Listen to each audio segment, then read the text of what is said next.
ఈ ఫెడరేషన్లో ఉన్న ఈ డ్రైవర్స్ యూనియన్ కానీ ప్రొడక్షనర్స్ వీళ్ళందరికీ చాలా ప్రొడక్షన్ హౌస్లు లక్షల బాకీలు ఉన్నాయి. అది ఇక ఇండివిజువల్ కంపెనీస్ సార్, అక్కడ కూడా కొన్ని వాళ్ళ సైడ్ కూడా ప్రాబ్లం ఉన్నాయి. ఇటు డ్రైవర్స్ యూనియన్ అంటారు, వాళ్ళు ఎదవలే సార్, వాళ్ళు ఎదవలే. ఇప్పుడు క్వాలిస్ ఎప్పుడుంది సార్? ఎప్పుడు 2005లో డిస్కంటిన్యూ చేశారు సార్ క్వాలిస్. గుర్తుందా మీకు? అంటే 20 ఏళ్ళు పైన అయింది డిస్కంటిన్యూ చేసిన క్వాలిస్. ఇప్పటికీ అదే వాడుతూ ఉంటాడు ప్రొడక్షన్, అదే డబ్బులు అడుగుతాడు. ఏంటి దానికి డోర్లు పనిచేయవు, ఏసీ పని చేయదు, అది ఎప్పుడు ఆగిపోతుందో తెలియదు, 5 లక్షల కిలోమీటర్లు తిరిగి ఉంటుంది అది, కానీ డబ్బులు మాత్రం అయ్యే కావాలి. వాళ్ళు అప్డేట్ అవ్వాలి, వాళ్ళ సైడ్ ఫాల్ట్ ఉంది. But so many incidents like that with the drivers union. ఒకసారి నేను ఏదో సినిమాకి రామోజీ ఫిల్మ్ సిటీలో షూటింగ్ పెట్టాను సార్. ఇన్ని కార్లు పెడతాం ఎందుకని చెప్పేసి 2 ఏసీ బస్సులు బుక్ చేసి 2 స్టాపింగ్ పికప్ పాయింట్స్ పెట్టాం. కృష్ణానగర్ ఇదే స్టాండర్డ్ పికప్ పాయింట్స్ 2 పెట్టాం. సాఫ్ట్వేర్ కంపెనీస్ లాగా వాళ్ళు అంతే కదా, 20 సీటర్ ఏసీ బస్సులు పెడతారు, పికప్ చేసుకుంటూ వెళ్ళిపోతాయి. సో అందరినీ పికప్ చేసుకుంటూ వెళ్ళిపోవాలని చెప్పేసి అదుగో సినిమాకి అనుకుంటా పెడితే ఫస్ట్ డ్రైవర్స్ యూనియన్కి ఫోన్ చేశాను.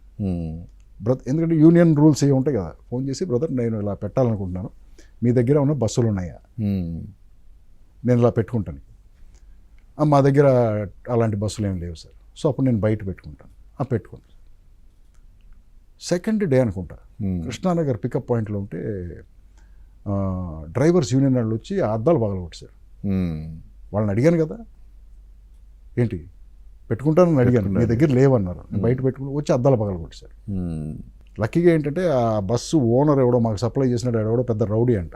ఈ విషయం తెలంగాణ వాడు కత్తులు తీసుకున్న వాళ్ళ మనుషులు వస్తే వీళ్ళందరూ పారిపోయారు. తర్వాత ఏం చేశారు చూడండి, ఒక కాంప్రమైజ్కి వచ్చారు. లేదు సార్ మీరు యూనియన్ వాళ్ళని పెట్టుకోవాల్సింది, అట్లీస్ట్ ఒక డ్రైవర్నన్నా పెట్టుకోవాల్సింది.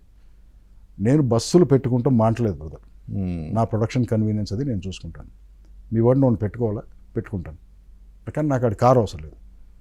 వాడు రోజు పొద్దున్నే 6 గంటలకు వచ్చి అక్కడ నుంచోవాలి, బస్సు ఎక్కాలి, లొకేషన్కి తీసుకురావాలి, అక్కడ టీ ఇస్తాం, టిఫిన్ పెడతాం, భోజనం పెడతాం, వాడికి మళ్ళీ సాయంత్రం వెళ్ళిపోవాలి. కానీ వాడికి పని ఏమి చెప్పట్లేదు, వాడికి కారు అవసరం లేదు, నాకు బేటా మాత్రం ఇస్తాను.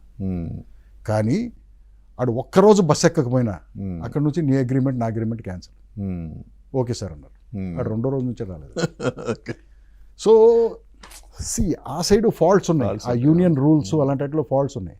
మనం వాళ్ళని ట్రీట్ చేసే దాంట్లోనూ తప్పు ఉంది. So this is my take on this sir. చాలా మందికి నేను ఇప్పుడు ఇది చెప్పింది చాలా ఇరిటేటింగ్గా ఉండొచ్చు, but it's a fact. Everyone knows this, అందరికీ తెలిసే విషయం, కానీ ఎవడు ఏం చేయడు దీని గురించి. ఆ చేంబర్లో కూర్చొని మాట్లాడతారు. ఆ చేంబర్ బిల్డింగ్ ఎంత ఓల్డ్, వాళ్ళ థాట్స్ కూడా అంతే ఓల్డ్. ఓకే, సో కన్సిడరేషన్ కదా. ఇప్పుడు మనకు పనిచేసే టెక్నీషియన్స్ లైఫ్ బెటర్ అవ్వాలి కదా. ఇన్కమ్ డిస్పారిటీ ఇంత ఉండకూడదు కదా. ఒకడు 100 కోట్లను, ఒకడు 100 రూపాయలను. ఏమంటారు? అంతే కదా, 100% అదే. So that is my feeling అండి.